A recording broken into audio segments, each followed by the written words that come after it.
देश में कोरोना संकट के बाद विकास दर में काफी गिरावट दिखाई देगी। आरबीआई के गवर्नर शक्तिकांत दास ने बताया कि कोरोना के कारण देश की जीडीपी 2% के करीब रह जाएगी, तो वहीं पूरी दुनिया में मंदी के आसार है।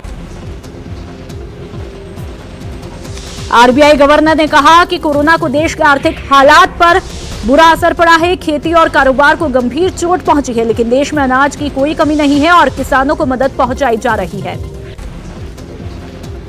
कोरोना संकट के बीच आरबीआई ने रेपो रेट में 25 बेसिस पॉइंट की कटौती की है, जिससे ईएमआई में कमी होगी। बैंकों को अब कर्ज देना भी आसान होगा। देश भर में अब तक कोरोना के कुल मरीजों की संख्या 13,387 तक पहुंची। पिछले 24 घंटे में 941 नए मरीज सामने आए हैं। अब तक 437 मरीजों की मौत हुई है।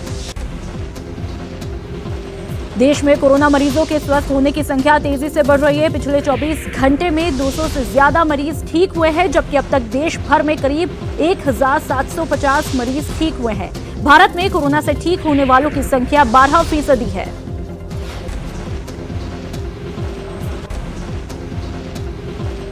15 अप्रैल तक देश में 2,58,000 लोगों का टेस्ट हो चुका है। देश में प्रति 10 लाख लोगों में सिर्फ 203 लोगों के टेस्ट किए हैं, तो वहीं 10 लाख लोगों में से 8 लोग कोरोना पॉजिटिव निकले हैं।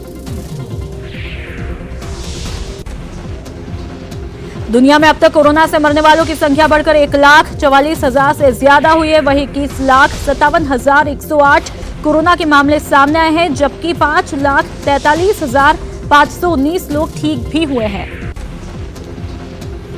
अमेरिका में कोरोना वायरस के कारण 24 घंटों में 4,591 लोगों की मौत हुई है। मरने वालों की कुल संख्या 32,000 पार कर चुकी है। यहां पर 6,40,000 कोरोना के मरीज हैं, तो वहीं अमेरिका में मार्च से अब तक करीब 2 करोड़ 10 लाख लोग बेरोजगार हुए हैं।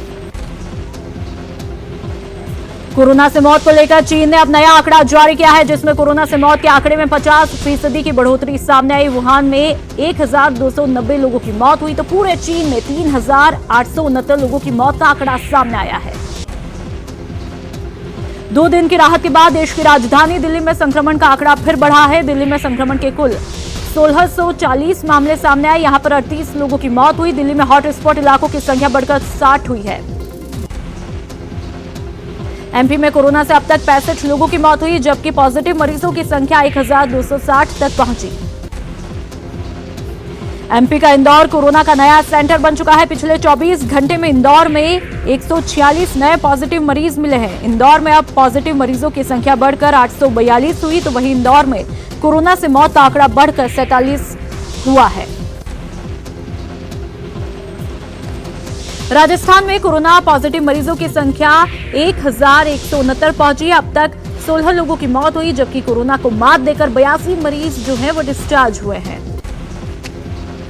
प्रदेश के 25 जिले कोरोना की जद में है। सबसे ज्यादा जयपुर में 491 नए मामले सामने आए, जबकि जोधपुर में 188 पॉजिटिव मरीज सामने आ चुके हैं, तो वहीं कोटा में 90, टोंक में 77 आए पॉजिटिव मरीज मिले हैं। कोरोना संकट के बीच डूंगरपुर जिला पूरी तरह से कोरोना मुक्त हुआ है। जिले में कोरोना पॉजिटिव आए सभी 5 मरीजों ने कोरोना को मात दी है। 3 पॉजिटिव मरीजों के स्वस्थ होकर घर लौट आए हैं।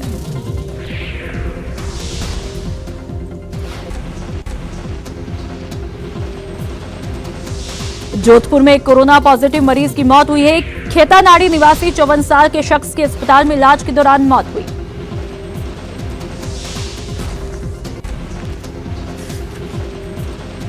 कोटा में कोरोना के बढ़ते मामले को देखते हुए कर्फ्यूग्रस्त इलाके में जीरो मोबिलिटी की पालना करवाने के लिए सख्ती बरतनी शुरू की है। कर्फ्यूग्रस्त इलाकों में घरों से निकलने पर कार्रवाई होगी।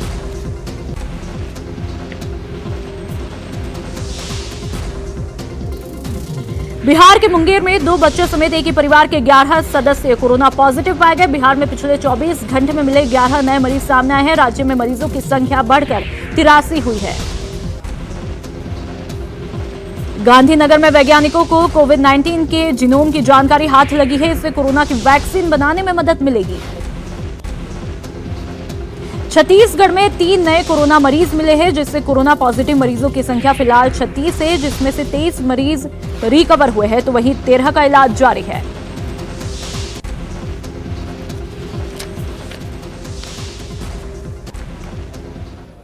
और चलिए अब खबरें विस्तार से, और इस वक्त की